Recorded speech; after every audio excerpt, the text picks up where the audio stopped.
नमस्कार दोस्तों अगर आप हड्डियों के दर्द से परेशान हैं, आपके हड्डियों में दर्द होता है, जीने पे चढ़ने पे दर्द होता है या दोस्तों चलने पे दर्द होता है, या आपके शरीर में कमजोरी आ गई है, चाहे वह कमजोरी बीमारी के कारण आई हो, चाहे वह कमजोरी पोषक तत्वों के कारण आई हो, तो दोस्तों इस फल का जूस पीना आप शुरू कर दीजिए।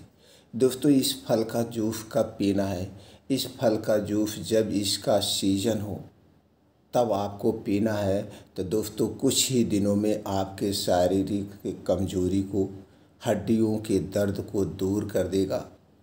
दोस्तों यह फल साल भर में एक ही बार पाया जाता है और दोस्तों जब कोई बीमार होता है तो डॉक्टर वैद्य इस फल के जूस का सेवन पीने की सलाह देते हैं, सेवन करने का सलाह देते हैं। तो दोस्तों इस फल के बारे में जानने के लिए इस वीडियो को अंत तक सुनिएगा। सुनने के बाद जो ये महत्वपूर्ण जानकारी आपको प्राप्त हुई है, अगर आप इस जानकारी से संतुष्ट होना तो दोस्तों इस जानकारी को ज़्यादा से ज़्यादा लोगों तक ज़रूर शेयर करना, क्योंकि ये जो दोस्तों फल होते हैं, फलों में सभी तरह के प्रोटीन्स, विटामिन्स, कुछ ऐसे फाइटोकेमिकल्स पाए जाते हैं जो हमारे शरीर की बीमारियों से सुरक्षा करते हैं। तो दोस्तों जब जिस मौसम में जो फल पाए जाते हों, हमें डेली 2 फलों का सेवन करना चाहिए। तो दोस्तों चलिए जानते वो कौन सा फल है जिसे हमें सेवन करना है। दोस्तों आज मैं जिस फल के बारे में बात कर रहा हूँ वो फल है मौसम्मी। मौसम्मी का फल दोस्तों साल भर में एक ही बार पाया जाता है और इसमें सभी प्रकार के न्यूट्रिएंट्स और प्रोटीन्स, विटामिन्स पाए जाते हैं जो हमारे शरीर की बीमारियों से सुरक्षा करते हैं।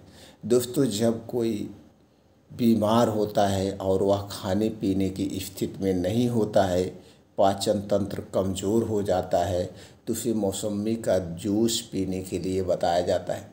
मौसम्मी के जूस दोस्तों हमारे शरीर की कमज़ोरी को दूर करता है, इम्यूनिटी को स्ट्रांग बनाता है, हम हड्डियों मांसपेशियों को मजबूत बनाता है और हमारे जो अंदर के आर्गन हैं जैसे किडनी, लीवर, गॉल ब्लैडर, इसे दोस्तों क्लीन करने का काम करता है, यानी साफ़ सफाई का काम करता है, क्योंकि इसमें विटामिन सी प्रचुर मात्रा में पाया जाता है। तो दोस्तों आज के वीडियो में हम यही बताएंगे कि मौसम्मी का फल कब खाना चाहिए, इसका जूस कब पीना चाहिए, कब नहीं पीना चाहिए, जूस पीने के बाद कौन कौन सी सावधानी बरतनी चाहिए जिससे आपको इसका पूर्ण रूप से फ़ायदा मिल सके। तो चलिए सबसे पहले मित्रों हमें जान लेते हैं मौसम्मी के फल में कौन कौन से पोषक तत्व पाए जाते हैं। दोस्तों मौसम्मी में पाया जाता है vitamin A, vitamin C, vitamin D, calcium, carbohydrate, phosphorus, potassium, folate, antioxidant, antibacterial, anti fungal, anti अल्फर जैसे कई और फाइटोकेमिकल पाए जाते हैं जो हमारे शरीर की बीमारियों से सुरक्षा करते हैं, बीमारियों की सुरक्षा करते हैं। दोस्तों जब भी आपको लगे आपके शरीर में कमजोरी आ गई है, 1 गिलास रोज़ मौसम्मी का जूस पीना शुरू कर दीजिए। कुछ ही दिनों में आपके शरीर की सारी कमजोरियां दूर हो जाएगी। तो चलिए अब दोस्तों हम ये जानते हैं एक दिन में कितना मौसम्मी का जूस पीना चाहिए, कब पीना चाहिए, कब नहीं पीना चाहिए। दोस्तों मौसम्मी का जूस तो ऐसे 12 महीने मिलता है, लेकिन जब इसका समय हो, इसका मौसम हो, क्योंकि हर एक फल एक ही समय में पाए जाते हैं, साल भर में एक ही बार पाए जाते हैं। कुछ ऐसे पेड़ हैं जिनमें 12 महीने फल लगता है, नहीं तो दोस्तों एक ही बार पाए जाते हैं। अब दोस्तों मौसम के हिसाब से जब आप फलों का सेवन करेंगे तो उस समय आपको ताज़े फल मिलेंगे और सस्ते फल मिलेंगे। जब इस फल को स्टोर कर दिया जाता है तो दोस्तों फलों की पौष्टिकता कम हो जाती है, इसलिए हमें सीजन के हिसाब से फलों का सेवन करना चाहिए। दोस्तों एक दिन में कितना जूस लेना चाहिए? एक दिन में 1 गिलास, 1 गिलास का मतलब 200 ml से 250 ml जूस लेना चाहिए। और मौसम्मी का जूस जब भी पीना दोस्तों दिन में पीना, रात में कभी मत पीना, ना तो खाना खाने के बाद पीना। जब आपको अच्छी सी भूख लगी हो, यानी कि खाना और जूस पीने में डिफरेंट होना चाहिए। जब आपको अच्छी सी भूख लगी हो उसी समय मौसम्मी का जूस पीना चाहिए। मौसम्मी का जूस पीने के पहले गरिष्ठ भोजन नहीं करना चाहिए और मौसम्मी का जूस पीने के बाद गरिष्ठ भोजन नहीं करना चाहिए। मौसम्मी का जूस पीने के पहले और बाद में धूम्रपान, अल्कोहल का सेवन नहीं करना चाहिए। मौसम्मी का जूस पीने के पहले पानी नहीं पीना चाहिए और मौसम्मी का जूस पीने के बाद भी हमें पानी नहीं पीना चाहिए। कम से कम 2 से ढाई घंटे तक 2 से ढाई घंटे तक इसे पानी नहीं पीना चाहिए। मौसम्मी का जूस सभी लोग पी सकते हैं, खास करके जिसको एलर्जी ना हो। कुछ लोगों को हर एक फल सूट नहीं करता है। अगर आपको इस फल से एलर्जी है तो आप इसका सेवन ना करें, बाकी इसका सेवन सभी लोग कर सकते हैं। ये थे दोस्तों मौसम्मी का जूस पीने के फ़ायदे और इसका उपयोग। चलिए दोस्तों अब ये जानते हैं, अगर आपको स्वस्थ और निरोग रहना है तो दोस्तों बाहर की कोई भी चीज़ मत खाइए। आयुर्वेदिक दिनचर्या, आयुर्वेदिक ऋतुचर्या अपना लीजिए, आप कभी बीमार नहीं पड़ेंगे। दोस्तों ये जो हमारे शरीर में वात, पित्त, कफ तीनों पाया जाता है, इसे हमेशा आप बैलेंस करके रखिए।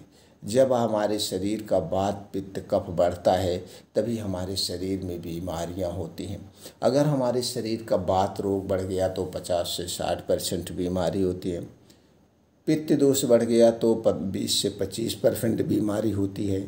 और जब शरीर का कफ दोष बढ़ता है दोस्तों 5 से 10% बीमारियां होती हैं।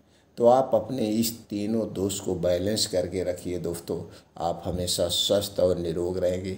ये 3 दोष क्या हैं, इसे बैलेंस कैसे करें, इससे संबंधित चैनल पर बहुत सारी वीडियो पड़ी है दोस्तों, आप देख सकते हैं, अपने ज्ञान को बढ़ा सकते हैं।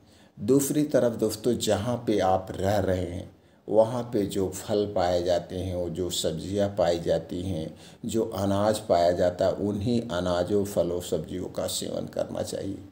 क्योंकि दोस्तों जहाँ पे हम रहते हैं वहाँ का नेचर कैसे है, वहाँ के नेचर के हिसाब से हमारे शरीर के वात, पित्त, कफ दोस्तों घटते बढ़ते हैं। तो जो चीज़ें जहाँ पे रहते हैं पाई जाती है उन्हीं चीज़ों का सेवन करिए दोस्तों, वात, पित्त, कफ को बैलेंस करने में मदद मिलेगी। स्टोर की हुई सब्जी, स्टोर किया गया फल हमें नहीं खाना चाहिए। इंपोर्ट किया गया, एक्सपोर्ट किया गया सामानों का भी सेवन हमें नहीं करना चाहिए।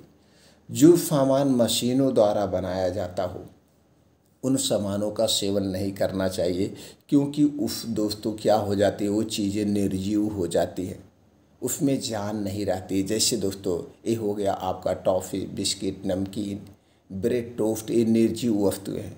अगर आप ज़्यादा निर्जीव वस्तुओं का सेवन करेंगे तो दोस्तों आपको हमेशा गैस, कब्ज, एसिडिटी का शिकार होना पड़ेगा। ये आपको हमेशा परेशान करेगी, क्योंकि दोस्तों जो चीज़ें मशीन से बनाई जाती हैं उनमें प्रोसीजर किया जाता है और प्रोसीजर करने से उसके कुछ इन्फेक्शन बढ़ जाते हैं। इसके अलावा कुछ ऐसे केमिकल मिलाए जाते हैं उसे सुरक्षित रखने के लिए, स्वाद बढ़ाने के लिए, जो दोस्तों ये वेस्ट पदार्थ हैं। और यही वेस्ट पदार्थ जा कर के हमारी आंतों में चिपक जाते हैं। फिर आंतों में एक मोटी लेयर बनती है जिससे गैस, कब्ज, एसिडिटी, बवासीर, भकंतर जैसी बीमारियां होने के चांसेस रह जाते। और यही गैस, एसिडिटी बनते बनते जब बहुत पुरानी हो जाती है तो रक्त की अम्लता बढ़ती है, रक्त की एसिडिटी होने लगती है। फिर आगे चल के जोड़ों में दर्द, कमर में दर्द होने लगता है। और दोस्तों हार्ट अटैक, ब्लड प्रेशर, कई बीमारियों का कारण यही गैस, एसिडिटी बनती है। इसलिए दोस्तों प्रयास करिए आप घर का खाना खाइए और ज़्यादा से ज़्यादा अपने खाने में यानी 70% चीज़ें जीवित होनी चाहिए, लिविंग वस्तुओं का प्रयोग करिए दोस्तों, जिसके साथ कोई छेड़खानी ना की गई हो, जिसके साथ कोई प्रोसीजर ना किया गया हो। और 20% दोस्तों आप अपने पेट को पानी से भरिए यानी खाली रखिए और 10% ही निर्जीव वस्तुओं का सेवन करिए।